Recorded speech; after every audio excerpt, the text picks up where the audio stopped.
ದೆಹಲಿ ಸ್ಫೋಟ ಬೆನ್ನಲ್ಲೇ ಕೇಂದ್ರದಿಂದ ದಿಟ್ಟ ಹೆಜ್ಜೆಯನ್ನ ಇಡಲಾಗ್ತಾ ಇದೆ. ಬೆಂಗಳೂರಿನಲ್ಲಿ ಇರುವಂತಹ ಕೋಟಿ ಕೋಟಿ ಮೌಲ್ಯದ ಪಾಕಿಗಳ ಆಸ್ತಿಯನ್ನ ಹರಾಜು ಮಾಡಲಾಗ್ತಾ ಇದೆ.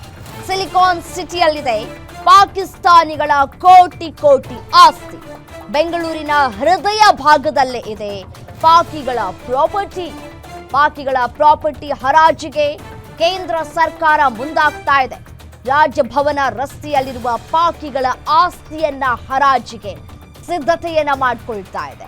ಭಾರತದಿಂದ ಪಾಕಿಸ್ತಾನ, ಚೀನಾಕ್ಕೆ ಹೋಗಿ ಅಲ್ಲಿನ ನಾಗರಿಕತ್ವ ಪಡೆದವರ ಆಸ್ತಿ custodian of enemy property for ಇಂಡಿಯಾದಿಂದ ಆಸ್ತಿ ಗುರುತು ಮಾಡಲಾಗ್ತಾ ಇದೆ. ಬೆಂಗಳೂರು ಜಿಲ್ಲಾಡಳಿತದಿಂದ ಪಾಕಿಗಳ ಪ್ರಾಪರ್ಟಿಗೆ ದರ ಕೂಡ ನಿಗದಿ ಮಾಡುವುದಕ್ಕೆ ತಯಾರಿಸಲಾಗ್ತಾ ಇದೆ. ಇದೇ ತಿಂಗಳು ಪಾಕಿಸ್ತಾನಿಗಳ ಆಸ್ತಿ ಹರಾಜು ಪ್ರಕ್ರಿಯೆ ಆರಂಭ ಆಗುವಂತಹ ಎಲ್ಲ ಸಾಧ್ಯತೆಗಳು ದಟ್ಟವಾಗ್ತಾ ಇದೆ. ದೆಹಲಿ ಸ್ಫೋಟ ಬೆನ್ನಲ್ಲೇ ಈ ಒಂದು ಮಹತ್ವದ ದಿಟ್ಟ ನಿರ್ಧಾರವನ್ನ ಕೇಂದ್ರ ಸರ್ಕಾರ ತೆಗೆದುಕೊಳ್ತಾ ಇದೆ. ಸಿಲಿಕಾನ್ ಸಿಟಿಯಲ್ಲಿ ಪಾಕಿಸ್ತಾನಿಗಳ ಆಸ್ತಿ ಏನಿದೆಯೋ ಆ ಆಸ್ತಿಯನ್ನ ಹರಾಜು ಹಾಕಬೇಕು ಅಂತ ಹೇಳಿ ಸಿದ್ಧತೆಗಳನ್ನ ಮಾಡ್ಕೊಳ್ತಾ ಇದೆ.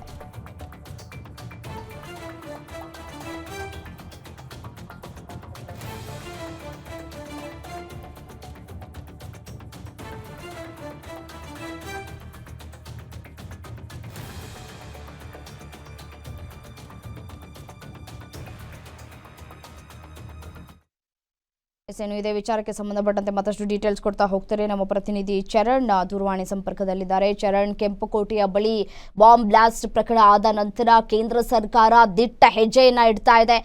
ಪಾಕಿಸ್ತಾನಿಗಳ ಆಸ್ತಿಯನ್ನ ಇದೀಗ ಸೇಲ್ ಮಾಡಬೇಕು ಅನ್ನುವಂತಹ ನಿರ್ಧಾರ ಕೈಗೊಂಡಿದೆ.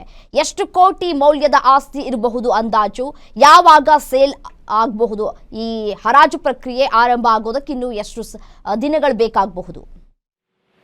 ರಮ್ಯ, ಇದೇ ತಿಂಗಳಿಂದ ಈ ಒಂದು ಹರಾಜು ಪ್ರಕ್ರಿಯೆಯನ್ನ ಆರಂಭ ಮಾಡೋದಕ್ಕೆ ಬೆಂಗಳೂರು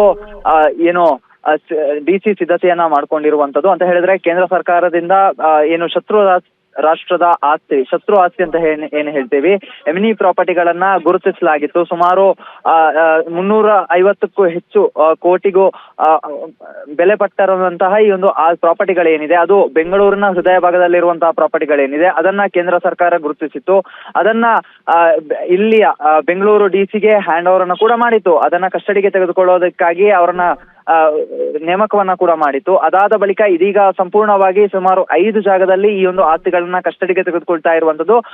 ಪ್ರಮುಖವಾಗಿ ಸುಮಾರು 5 ಜಾಗಗಳು ಕೂಡ ಪಾಕಿಸ್ತಾನ ಮಾಲೀಕತ್ವದಂತಹ ಇರುವಂತಹ ಒಂದು ವ್ಯಕ್ತಿಗಳಿಗೆ ಸಂಬಂಧಪಟ್ಟಿರುವಂತಹ ಜಾಗ ಆಗಿರೋದ್ರಿಂದಾಗಿ ಈ ಎಲ್ಲ ಒಂದು ಜಾಗಗಳಿಗೆ ಮುಟ್ಟುಗೋಲನ್ನ ಹಾಕೋದಕ್ಕೆ, ಅವುಗಳನ್ನ ಹರಾಜು ಮಾಡೋದಕ್ಕೆ ಈಗಾಗಲೇ ಸಿದ್ಧತೆಯನ್ನ ಮಾಡಿರುವಂತದ್ದು. ಈ ತಿಂಗಳಿಂದನೇ ಈ ಒಂದು ಹರಾಜು ಪ್ರಕ್ರಿಯೆ ಸಿದ್ಧತೆ ಆಗುತ್ತೆ. ಅಂತ ಹೇಳಿದ್ರೆ ಈಗಾಗಲೇ ಈ ಒಂದು ವರದಿ ಏನಿದೆ, ಎಷ್ಟು ಜಾಗ ಇದೆ, ಎಷ್ಟು ಮೌಲ್ಯ ಬರುತ್ತೆ, ಈ ಎಲ್ಲ ಲೆಕ್ಕಾಚಾರಗಳನ್ನ ಬೆಂಗಳೂರಿನ ಡಿಸಿ ಸಿದ್ಧತೆ ಮಾಡಿಕೊಂಡು ಕೇಂದ್ರಕ್ಕೆ ವರದಿಯನ್ನ ಕೂಡ ನೀಡಿರುವಂತದ್ದು. ಈ ವರದಿಯ ಆಧಾರದ ಮೇಲೆ ಜಾಗವನ್ನ ಸೀಸ್ ಮಾಡಬೇಕಾ ಅಥವಾ ಹರಾಜು ಮಾಡಬೇಕಾ ಎನ್ನೋದ್ರ ಬಗ್ಗೆ ಈಗಾಗಲೇ ಕೇಂದ್ರ ಹೋಮ್ ಡಿಪಾರ್ಟ್ಮೆಂಟ್ ಒಂದು ಪ್ರಕ್ರಿಯೆಯಲ್ಲಿದೆ. ಅಲ್ಲಿಂದ ಒಂದು ಆರ್ಡರ್ ಬಂದ ತಕ್ಷಣವೇ ಇದೇ ತಿಂಗಳಲ್ಲಿ ಆ ಒಂದು ವರದಿಗೆ ಉತ್ತರ ಬರುವಂತಹ ಸಾಧ್ಯತೆ ಇದೆ. ಈ ತಿಂಗಳಿಂದನೇ ಆರಂಭ ಆಗುವಂತಹ ಸಾಧ್ಯತೆಗಳು ಕೂಡ ಇದೆ. ರಮ್ಯಾ, ಥ್ಯಾಂಕ್ ಯು ತಮ್ಮೆಲ್ಲ ಮಾಹಿತಿಗೆ.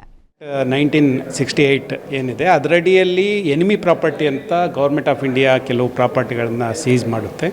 ಅಂಥ ಸೀಸ್ ಮಾಡಿರುವಂಥ ಪ್ರಾಪರ್ಟಿಯನ್ನು ಅಸಿಸ್ಟೆಂಟ್ ಕಸ್ಟೋಡಿಯನ್ ಅಂತ ಬೆಂಗಳೂರು ಜಿಲ್ಲಾಧಿಕಾರಿಯನ್ನು ನೇಮಕ ಮಾಡಿದ್ದಾರೆ. ಸುಮಾರು 5 ಪ್ರಾಪರ್ಟಿಗಳು ನಮ್ಮ ಬೆಂಗಳೂರಿನಲ್ಲಿವೆ.